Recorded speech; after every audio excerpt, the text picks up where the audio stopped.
The theme of this week has really been getting in touch with why my life has kind of ended up this way, and really dealing with a lot of the demons that have led to my binging. And so my mum has very much been on my mind this week, because really it's who we come from, right? And brief ancient history of me is that I was adopted. My mother was a single mother, and she gave me away.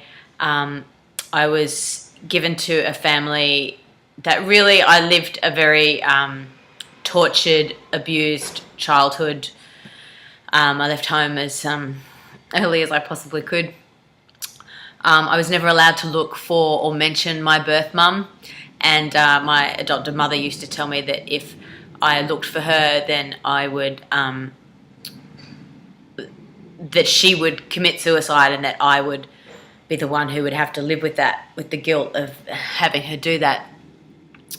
And that was pretty intense. I used to come home and look in the kitchen and see if she'd put her head in the oven, as she had said that she would do. And I was always really too scared. One day though, I left home, and then I had the courage to find my mum, and I did. And I was 22 at the time, and I wanted to see her and meet her my whole life. And it was such a bizarre meeting, because as it turned out, I actually already knew her, and I worked for her in her theatre restaurant. So that was completely random.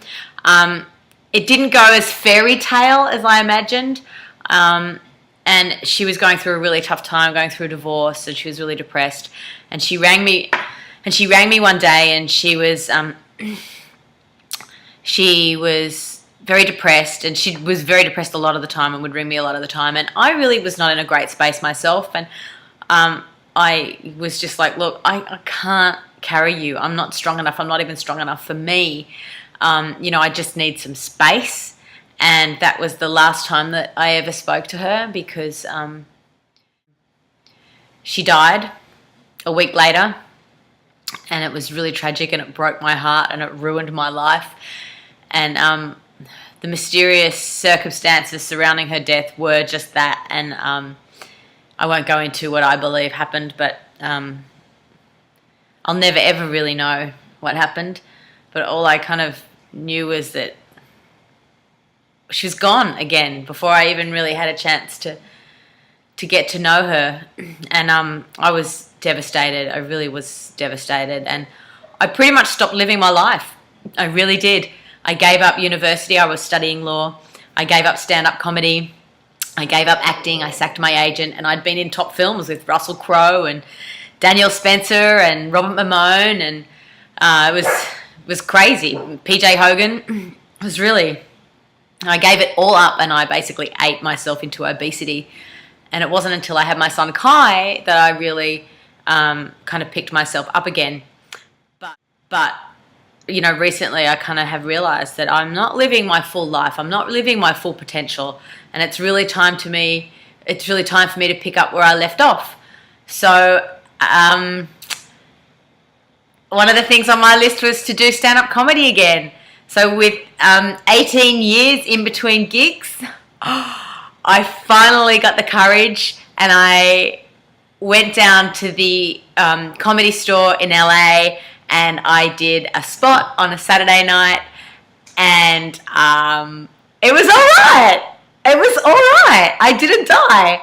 And I'm really, really proud of myself, because this is really just the first of many things that I'm going to pick up in my life, the things that I've stopped doing for myself and for my future and for my life with me and Kai. So without any further ado, please welcome on stage Ajay Rochester. Woo!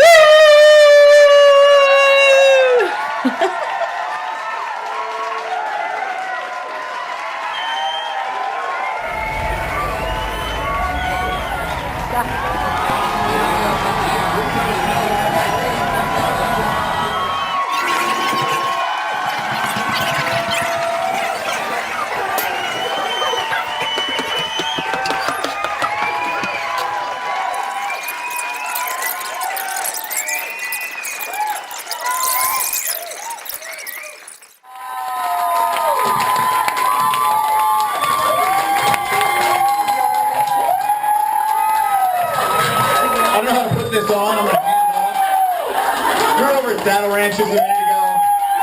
My next comic ordered the jumbo nachos. He's from Australia. Please welcome the Thunder from Down Under, Ajay Rochester. Yeah, Brian and I, we're actually both comedy virgins. I just look like a virgin, sorry about that. I know, I'm fat, I fucking hate that. Seriously, I'm so unfit, I can't even jump to a conclusion. I went shopping for jeans yesterday. I wanted to get those 501s, I had to get fucking 1002.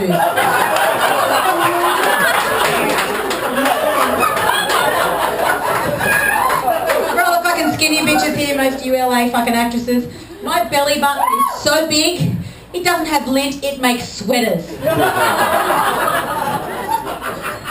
my dog is fat. And you know what I found? My dog is a racist. It's really embarrassing. He hates Chinese people. It's almost like he can sense his natural predator.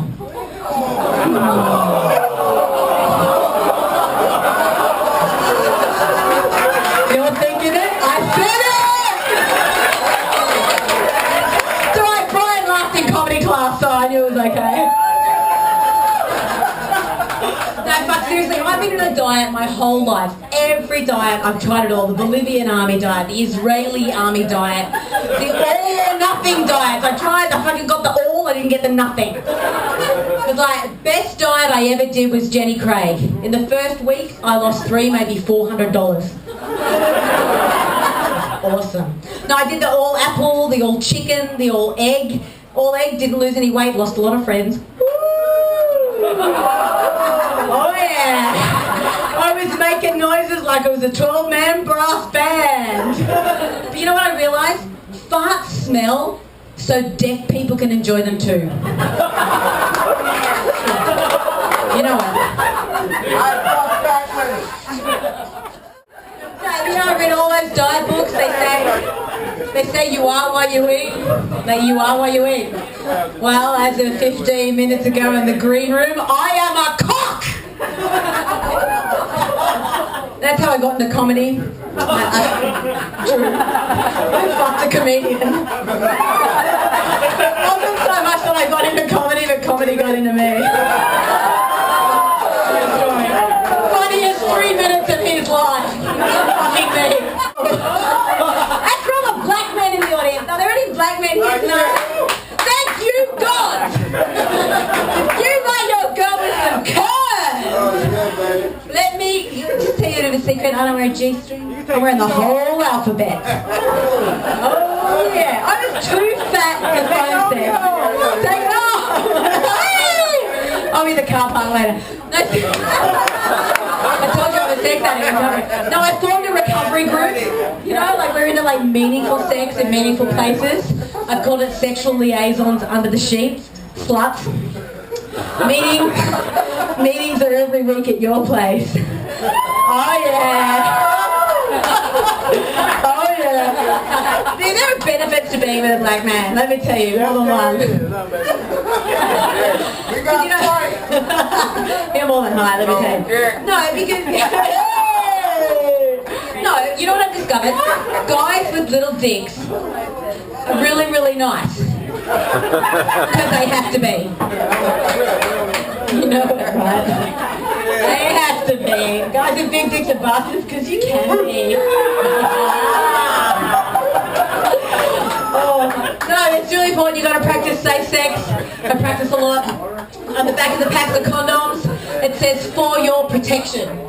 I used a whole pack on a guy who broke into my house. He came back 17 times, he never took a thing. Very safe. You know, it also says on the back of the pack, store in a cool, dry place. I'm sorry, where they're going, I don't want it to be cool or dry. Just getting you ready!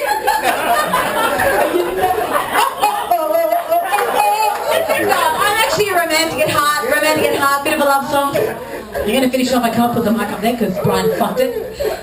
Story of love. What's your name? T. Sorry? D? T for Compton. T for Compton. T, alphabet. Can I buy a consonant? A vowel? Alright, a bit of a love song for T. Let's see. D. You gotta give a little, take a little. You gotta learn to fake a little.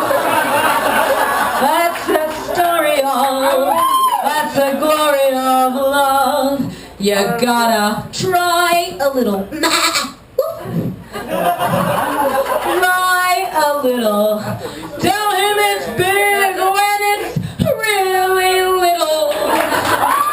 That's the story of, that's the glory of love. Thank you for popping my cherry. And please welcome Greg Snyder.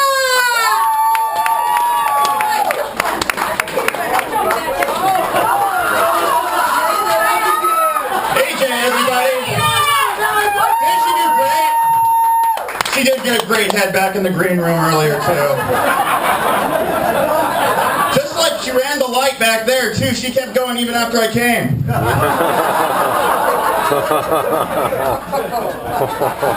What's with...